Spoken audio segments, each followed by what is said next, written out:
சஹீஹ் முஸ்லிம், சஹீஹுல் புகாரியில் இந்த செய்தி வருகிறது.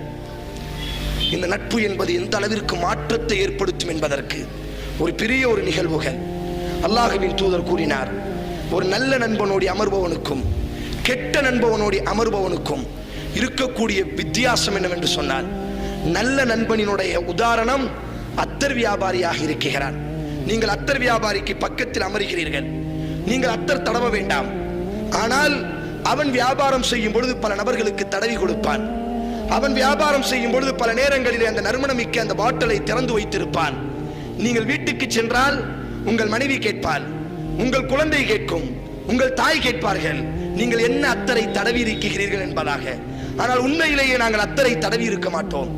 அத்தர் வியாபாரிக்கு பக்கத்திலே நாங்கள் அமர்ந்திருப்போம். இதுதான் நல்ல நண்பனினுடைய உதாரணம். நீ கெட்டவனாகவே இருந்தாலும் உனது நண்பனை நீ தேர்வு செய்யும் பொழுது நல்ல நண்பனாக நீ தேர்வு செய்து விட்டால், நல்ல நண்பர்களோடு நீ தொடர்பை அமைத்துக் கொண்டால், கண்டிப்பாக அவனினுடைய நல்ல பண்புகள் உன்னிடத்தில் பிரதிபலிக்கும் என்பதாக நபி ஸல்லல்லாஹு அலைஹி வஸல்லம் அவர்கள் கூறினார்கள்.